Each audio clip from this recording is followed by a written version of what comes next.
जय हिंद। आपका लक्ष्य साथी यूट्यूब चैनल पर स्वागत है। आज हम इसके अंदर एक नई सीरीज की शुरुआत कर देंगे जिसके अंदर हम देखेंगे भौतिक भूगोल। यानी कि भौतिक भूगोल के अध्ययन के लिए हम जिसका प्रयोग गाइड के रूप में प्रयोग करेंगे वो है शवेंद्र सिन्हा द्वारा लिखी हुई भौतिक भूगोल पर एक गाइड। अब इस गाइड को ऑथेंटिक और गाइड के लिए एक महत्वपूर्ण बुक मानी जाती है, तो हम इसका प्रयोग करेंगे। आज हम इसके अंदर देखेंगे सौर मंडल के बारे में, मतलब सौर मंडल से संबंधित सभी जानकारी हम इसके अंदर देखने वाले हैं। जैसे कि जो हमारे ग्रह हैं उनके बारे में, फिर देखेंगे कि जैसे कि ये सूर्य के चक्कर लगाने में कितना समय लेते हैं और अपने अक्ष पर घूमने में कितना समय लेते हैं, साथ ही इनके कितने प्राकृतिक उपग्रह हैं, और जैसे कि इनसे महत्वपूर्ण जो तथ्य हैं जो कि बार बार देखने को मिलते हैं उनके बारे में देखने वाले हैं। कहने का मतलब यह है कि सौरमंडल से संबंधित कोई भी जानकारी इसके अंदर छूटने वाली नहीं है, और हमारा जो उद्देश्य रहेगा वो रहेगा कि कम समय में अधिक से अधिक जानकारी आपको दी जाए। तो देखते हैं। तो हम देखें कि हमारा जो सौर मंडल है, यानी कि जो सूर्य है, ये सूर्य है, तो सूर्य का जो मंडल है उसके बारे में हम देखने वाले हैं। बात करते हैं, पहले हम सौर मंडल की बात कर लेते हैं। तो सौर मंडल है, एक सूर्य है, मान लीजिए ये सूर्य है। अब सूर्य के चारों ओर जो एक ग्रह है, जो सूर्य के ग्रह है, ये सूर्य के चारों ओर चक्कर लगाते हैं। तो सबसे पहले हम देख लेते हैं सौर मंडल के। तो सौर मंडल है ना, जो सौर मंडल का जो जो लगभग 99% जो भाग है सौर मंडल का जो 99.86% जो द्रव्यमानीय भाग है, द्रव्यमान का जो भाग है वो सूर्य के अंदर निहित है। यानी कि जो सौर मंडल का जो सबसे बड़ा कहें कि जो भाग है वो हमारा सूर्य है। सूर्य जो कि सौर मंडल के अंदर ऊर्जा का कार्य करता है, या कहें कि जो सौर मंडल को चलाने वाला जो एक प्रमुख जो केंद्र बिंदु है वो है हमारा सूर्य, जो कि सूर्य सौर मंडल के बीचों बीच है। यानी कि ये हमारा सूर्य है, सूर्य के चारों ओर ग्रह है। अब ये सूर्य है ना, जो कि हमारे सौर मंडल में ऊर्जा का एक प्रमुख स्रोत है। साथ ही हम बात करें कि सभी को नियंत्रण करने वाला भी हमारा सूर्य है। ये सूर्य के चारों ओर सभी ग्रह चक्कर लगाते हैं। यानी कि जो हमारा सूर्य है और इस सूर्य के चारों ओर जो हमारे ग्रह है, ये ग्रह चक्कर लगाते हैं। तो इसके बाद में देखें कि जो ये सूर्य है ना, जो ये हमारा सूर्य है, ये सूर्य के चारों ओर हमारे ग्रह चक्कर लगाते हैं, लेकिन सूर्य खुद भी अपने अक्ष पर घूमता रहता है। अब जो सूर्य है, सूर्य अपने अक्ष पर घूमता रहता है। हम बात करेंगे कि अक्ष और कक्ष की। तो अक्ष तो वो हो गया कि जहाँ पर उसी स्थान पर रहकर वहीं पर घूर्णन करे, यानी कि वहीं पर घूमे, वहीं पर एक स्थान पर घूमे। जैसे कि पृथ्वी अपने स्थान पर घूमती है ना, जिसको हम अक्ष, जिसको घूर्णन कहते हैं। साथ ही परिक्रमा, यानी कि परिक्रमा तो ये हमारे जो जो ग्रह है, ये ग्रह सूर्य के चारों ओर परिक्रमा करते हैं, तो ये तो परिक्रमा हो गई। जबकि सूर्य अपने अक्ष पर घूर्णन करता है, अपने अक्ष पर घूमता है। तो ये सूर्य अपने अक्ष पर घूमता है, तो ये सूर्य है ना, जो कि पूर्व से पश्चिम की ओर घूमता है। यानी कि अपने अक्ष पर तो घूमता है मानते हैं, लेकिन ये अपने अक्ष पर पूर्व से पश्चिम की ओर घूमता है। सूरज अपने अक्ष पर पूर्व दिशा से पश्चिम दिशा की ओर घूमता है ना। फिर हम देखें कि ये हमारा जो सूर्य है, एक अनुपात के रूप में देखें तो ये जो हमारा सूर्य है, ये जो हमारी पृथ्वी है, पृथ्वी से लगभग 13 लाख गुना बड़ा है। यानी कि जो हमारा सूर्य है, सूर्य इतना बड़ा है कि ये हमारी जो पृथ्वी है, इस पृथ्वी से लगभग 13 लाख गुना बड़ा है। अब हम बात कर लेते हैं कि मोटे मोटे तौर पर कि जो सूर्य है, सूर्य के 8 ग्रह है, 8 जिसको हम 8 ग्रह मानते हैं, जैसे कि बुध, शुक्र, पृथ्वी, मंगल, बृहस्पति, शनि, अरुण, वरुण। ये सौरमंडल जो सूर्य है, या कहीं जो सौरमंडल है, सौरमंडल के अंदर जो हमारे 8 ग्रह है। और जो हमारा सूर्य है, सूर्य एक ग्रह नहीं है बल्कि एक तारा है, जिसके अंदर खुद की ऊर्जा है, या कहें कि खुद की ऊष्मा है। तो हमारा सूर्य है, सूर्य एक तारा है, एक सूर्य हमारा एक तारा है। और उस और ये क्या हमारी जो 8 ग्रह है, बुध, शुक्र, पृथ्वी, मंगल, बृहस्पति, शनि, अरुण, वरुण। अब ये हमारे ग्रह है 8। अब जो ये हमारे 8 ग्रह है, अब जैसे कि बुध, शुक्र, पृथ्वी, मंगल, इन ग्रहों को अन्य नाम से भी जाना जाता है।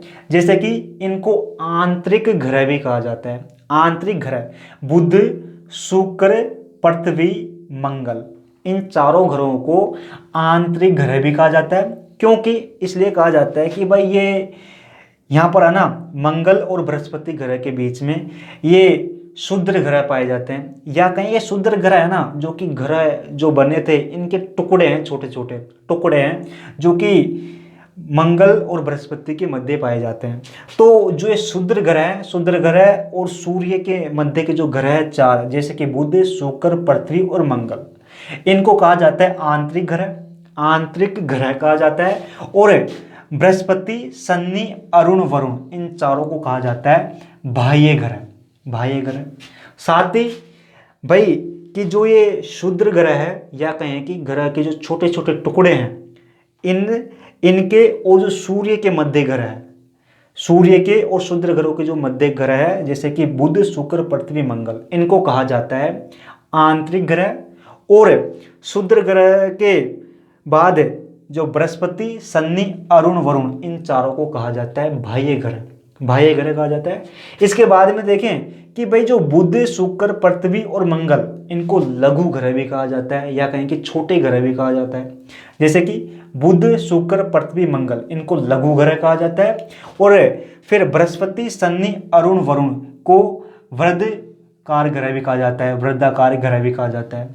साथ ही इनके अलावा जो बुध, शुक्र, पृथ्वी, मंगल, इनको कहा जाता है पार्थिव ग्रह। पार्थिव ग्रह मतलब कि धरती के समान ये प्रतीत होते हैं, धरती के समान ये दिखाई देते हैं। जैसे कि धरती के ऊपर जैसे कि स्थल होता है, ठीक इसी प्रकार यहाँ पर भी देखने को मिलता है। तो जो ये बुध, शुक्र, पृथ्वी, मंगल, इन चारों को कहा जाता है पार्थिव ग्रह। और जैसे कि बृहस्पति, शनि, अरुण, वरुण, ये गैसों से बने हुए हैं। ये पहले ये भी गैसों से बने हुए थे, लेकिन इनका संगठन हो गया है। लेकिन वर्तमान में जो बृहस्पति, शनि, अरुण, वरुण, ये गैसों के गोले हैं, या कहीं कि गैसों से बने हुए हैं, इसलिए इन्हें गैसीय ग्रह भी कहा जाता है। गैसीय ग्रह, बृहस्पति, शनि, अरुण, वरुण को गैसीय ग्रह भी कहा जाता है। और जैसे कि बृहस्पति, शनि, अरुण, वरुण, इन चारों के छल्ले भी छल्लेदार ग्रह हैं, यानी कि इनके छल्ले भी पाए जाते हैं। छल्ले क्या है? जैसे कि धूल कणों से बने हुए हैं, जैसे हमने देखा होगा इसे, तो ये छल्ले इनके बने हुए हैं, तो ये छल्लेदार ग्रह भी है।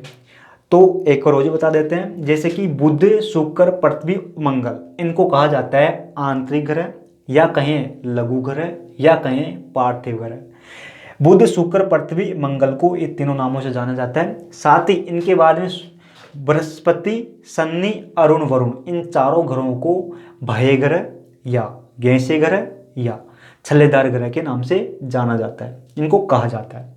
अब हम बात करें कि सबसे पहले बात कर लेते हैं हम बुध, जो कि एक ग्रह है, बुध ग्रह की।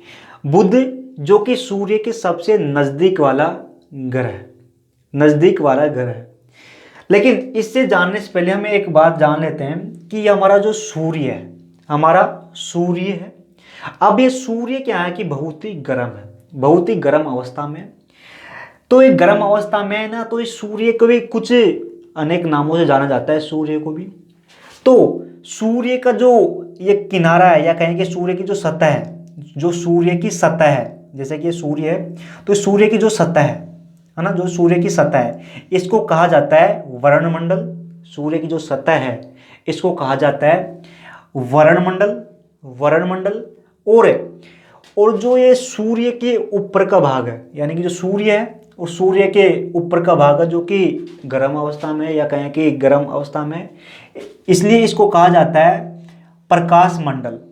यानी कि सूर्य का जो स्थलीय भाग है उसको कहा जाता है वर्णमंडल।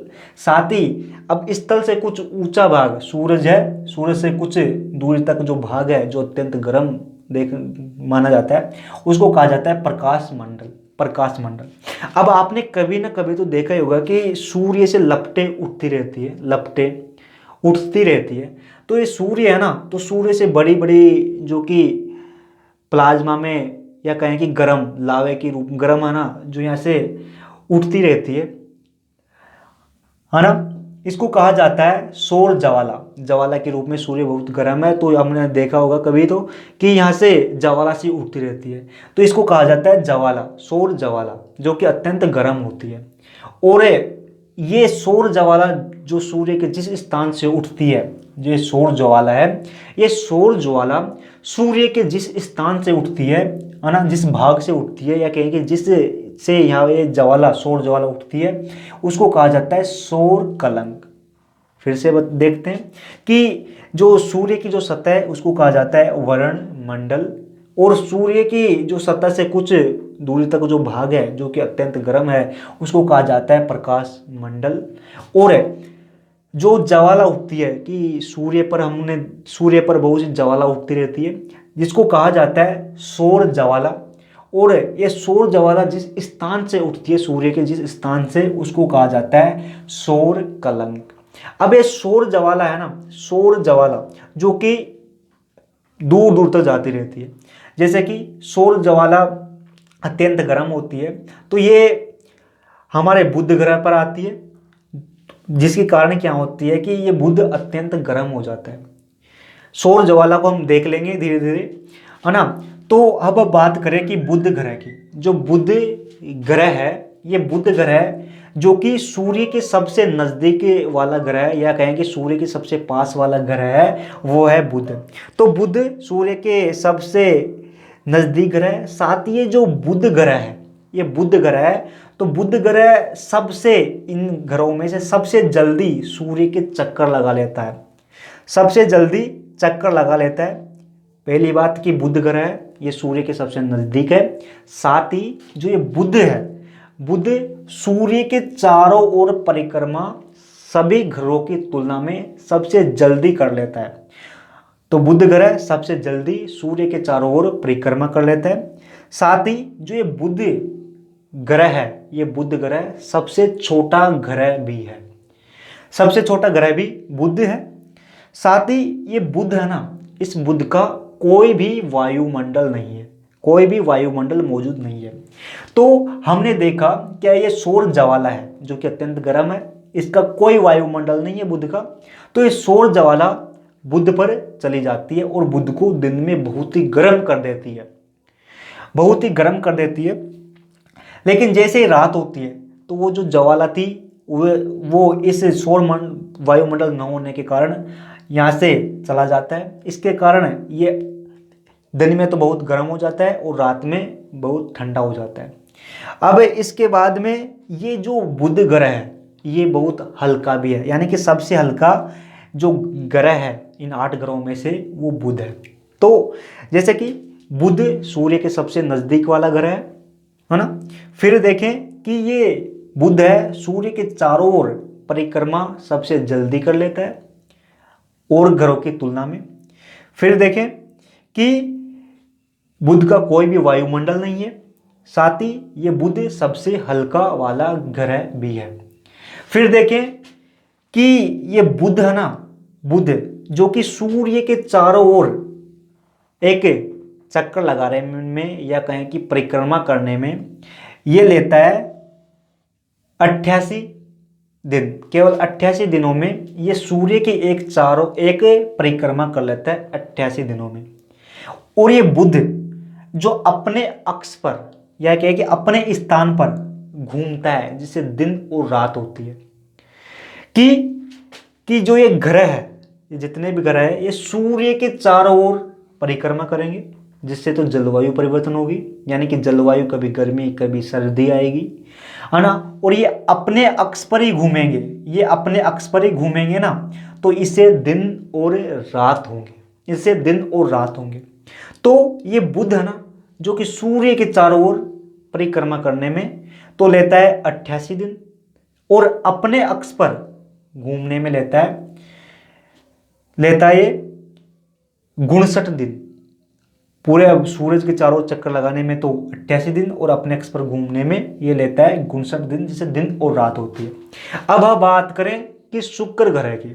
अब ये शुक्र ग्रह है ना जो कि शुक्र ग्रह, तो शुक्र ग्रह को उल्टा ग्रह भी कहते हैं, शुक्र ग्रह को उल्टा ग्रह भी कहते हैं, है ना। इसके साथ ही ये शुक्र ग्रह को सबसे चमकीला ग्रह भी कहा जाता है, शुक्र ग्रह को सबसे चमकीला ग्रह भी कहा जाता है।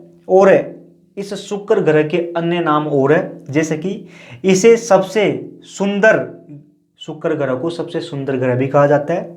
शुक्र ग्रह को भोर का तारा भी कहा जाता है। शुक्र ग्रह को पृथ्वी का रिश्तेदार भी कहा जाता है। शुक्र ग्रह को पृथ्वी का रिश्तेदार भी कहा जाता है और शुक्र ग्रह को पृथ्वी की बहन भी कहा जाता है। साथ ही इसी शुक्र ग्रह को सांझ का तारा भी कहा जाता है। अब एक शुक्र ग्रह है, इस शुक्र ग्रह को हम इतने नामों से जानते हैं, जैसे कि सबसे सुंदर ग्रह, भोर का तारा, पृथ्वी का रिश्तेदार, पृथ्वी की बहन, साथ ही पृथ्वी की मौसी भी कहा जाता है और सांझ का तारा भी कहा जाता है इस शुक्र ग्रह को। अब हम देखें कि शुक्र ग्रह है ना, जो कि सूर्य के चारों ओर एक परिक्रमा करने में तो लेता है 225 दिन, 225 दिन लगाता है और 225 दिन लगाता है और अपने अक्ष पर घूमने में, अपने अक्ष पर घूमने में जैसे दिन और रात होती है, इसमें लेता है ये 243 दिन, 243 दिनों में अब अपने अक्ष पर घूमता है ना। फिर हम देखें कि हमारी पृथ्वी जिस पर हम रहते हैं, तो पृथ्वी को हम नीला ग्रह भी कहते हैं, है ना। और ये पृथ्वी है ना, जो कि सूर्य के चारों ओर चक्कर लगाएगी, जिससे जलवायु परिवर्तन होगा, कभी सर्दी आएगी कभी गर्मी आएगी, है ना। तो सूर्य के चारों ओर चक्कर लगाने में ये लेती है 365 दिन, जिसको हम एक साल कहते हैं, है ना। 365 दिनों में ये चक्कर लगा देती है सूरज के, और ये अपने अक्ष पर घूमती है, जिससे दिन और रात होता है, तो ये लगभग लगा लेती है 23 घंटे और 56 मिनट, है ना। तो यहाँ पर ये घूम जाती है। फिर हम देखें कि मंगल ग्रह, तो ये बुध है ना, बुध, इस बुध का पहले प्राकृतिक उपग्रह होते थे, लेकिन इन उपग्रह हल्के होने के कारण, या कहें कि इन ग्रहों का जो प्राकृतिक उपग्रह थे, इनका गुरुत्वाकर्षण कम होने के कारण सूर्य इस बुध के जो ग्रह थे उसको खींच लिया और अपने अंदर मिला लिया। इसी प्रकार जो शुक्र था, शुक्र के ग्रह को भी ये खींचकर सूर्य अपने अंदर मिला लिया, इसलिए शुक्र और बुध का एक भी ग्रह वर्तमान में नहीं है, एक भी ग्रह नहीं है। फिर बात करें पृथ्वी का एक उपग्रह है जिसको हम कहते हैं चंद्रमा पृथ्वी का उपग्रह है, जो कि पृथ्वी के चारों ओर चक्कर लगाता है ना।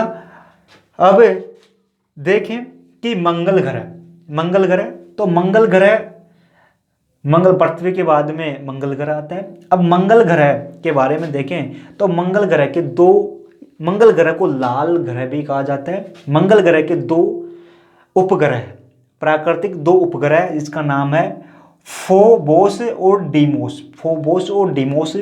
मंगल ग्रह के 2 प्राकृतिक उपग्रह, मंगल ग्रह को लाल ग्रह भी कहा जाता है। अब ये मंगल ग्रह ना, जो एक मंगल ग्रह जो कि एक सूर्य के चारों ओर परिक्रमा करने में 1 साल और 88 दिन लगाता है ना। और अपने अक्ष पर घूमने में जैसे दिन और रात होती है, तो ये 24 घंटा और 37 मिनट लगाता है। और मंगल ग्रह के 2 प्राकृतिक उपग्रह है।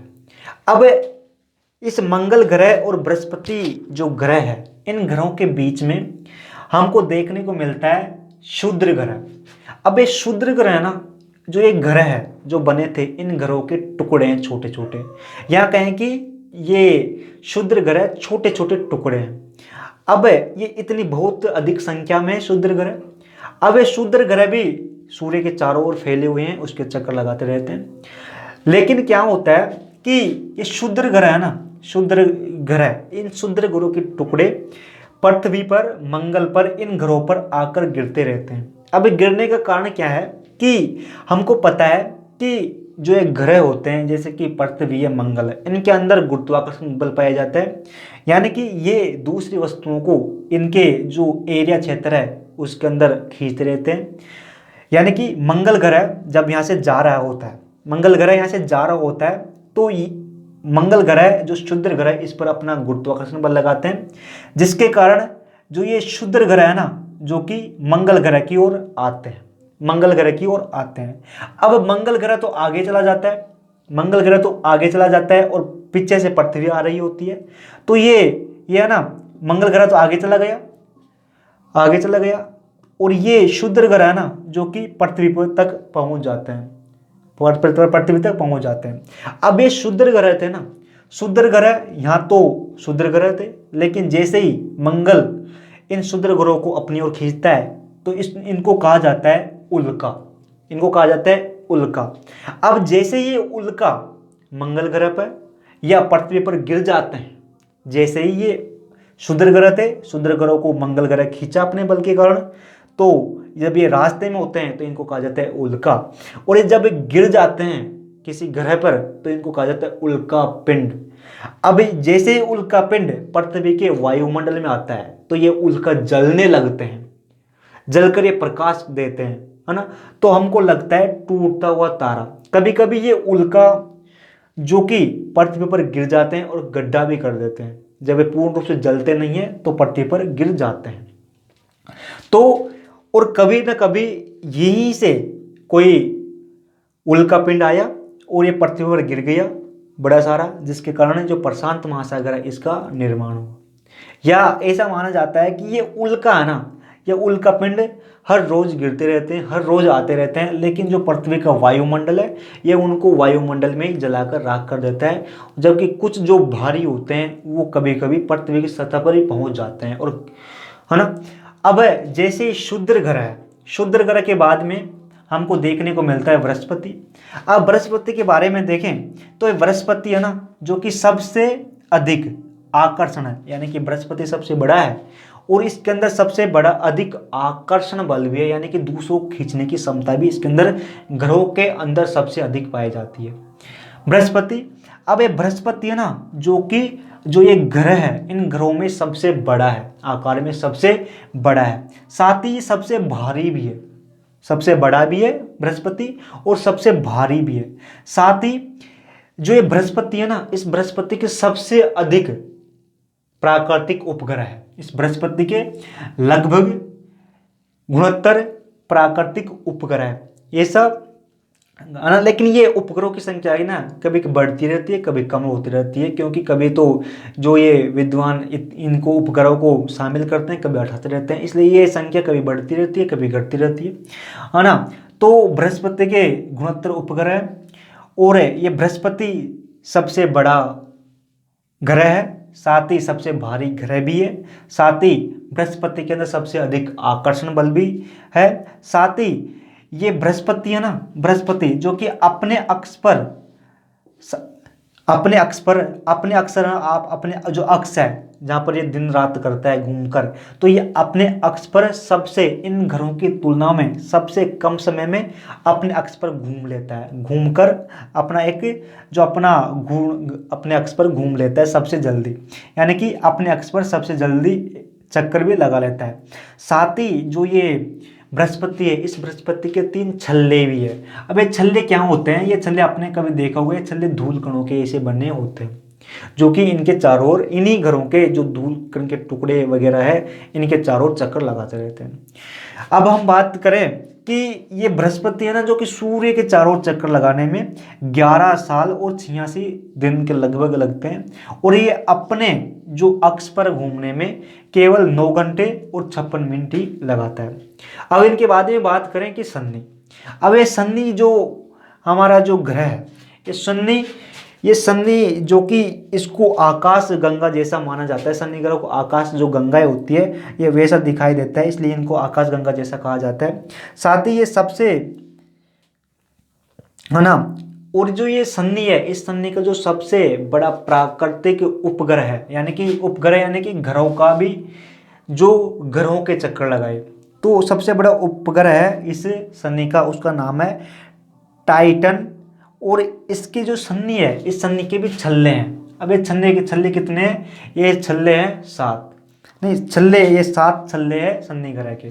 अब हम बात करें कि शनि जो ग्रह है ये सूर्य के चारों ओर चक्कर लगाने में जो दिन लेता है ये लगता है इसको 29 साल और 50 दिन, 29 साल और 50 दिन लगते हैं। साथ ही ये शनि अपने अक्ष पर घूमता है तो उसमें समय लगता है 10 घंटे और 29 मिनट। अब इनके बाद में बात करें कि शनि के बाद में आता है हमारा अरुण। अब ये अरुण है ना, अरुण जो ग्रह है, इस अरुण ग्रह के सबसे अधिक छल्ले हैं, सबसे अधिक छल्ले हैं, जो कि 13 छल्ले हैं। अरुण के 13 छल्ले हैं। साथ ही अब ये ठंडा भी है। ये सबसे ठंडा इसलिए है क्योंकि ये झुका हुआ है। जब ये झुका हुआ है तो सूर्य का प्रकाश इस जो ग्रह है इस पर अधिक नहीं पड़ पाता है। इसके कारण ये वरुण से भी अधिक ज़्यादा ठंडा है। मानते हैं कि वरुण भी ठंडा है दूर होने के कारण, लेकिन ये झुका हुआ है, वरुण से अधिक झुका हुआ है, इसलिए अरुण है ना जो कि अधिक ठंडा है। इसके साथ ही ये अरुण और वरुण है ना जो कि हिम ग्रह भी है, यानी कि ये ठंड इन पर बहुत अधिक ठंड पड़ती है क्योंकि सूर्य से बहुत अधिक दूर है ना। इसके बाद में कि ये अरुण है ना जो कि लेटा हुआ है, यानी कि तिरछा है, इसलिए इसके लेटा हुआ ग्रह भी कहा जाता है। साथ ही इस अरुण को आधुनिक ग्रह भी कहा जाता है ना। और ये उल्टा घूमता है, यानी कि ये देखो, ये बुध, ये है ना शुक्र और अरुण, ये उल्टे घूमते हैं है ना। इनके अलावा सभी सीधे घूमते हैं। केवल ये इधर से दूसरे नंबर का शुक्र और इधर से लास्ट का दूसरा नंबर का ये अरुण, ये दोनों उल्टे घूमते हैं और बाकी के सभी सीधे घूमते हैं, है ना। अब इनके बाद में देखें कि वरुण जो हमारा है ना, वरुण जो अरुण है जो कि सूर्य के चारों ओर एक परिक्रमा करने में ये मात्र लगाता है ये कितने, ये 84 वर्ष। और ये अपने अक्ष पर घूमने में, अपने जो अक्ष है इस अक्ष पर घूमने में जैसे दिन और रात होते हैं इसमें लगते हैं इसको 17 घंटा और 14 मिनट। इसके बाद में देखें कि वरुण है ना जो कि ये वरुण दूर ही होने के कारण ये सूर्य के जो चारों ओर चक्कर लगाता है ना, इस सूर्य के चारों ओर चक्कर लगाने में इस वरुण को सबसे अधिक समय लगता है, यानी कि वरुण को सबसे अधिक समय वरुण को लगता है। और ये सूर्य के एक चक्कर लगाने में या कहेंगे एक परिक्रमा करने में इसको लगते हैं 164 साल और 80 दिन के लगभग लगता है। और साथ ही जो ये वरुण है, इस वरुण को अपने अक्ष पर जैसे दिन और रात होते हैं उसको घूमने में लगता है 16 घंटा और 7 मिनट। तो यहाँ पर हमने देखा कि इसके बारे में देखा, तो ये एक तरीके से याद करने के हैं या कहें कि रटने के हैं। तो ये आपको रटने के बाद ही जो हमने बताने समझाने की थी उनको समझा दिया, लेकिन ये चीज़ें हैं कि इनके कितने उपग्रह हैं तो रटने की चीज़ें हैं ना।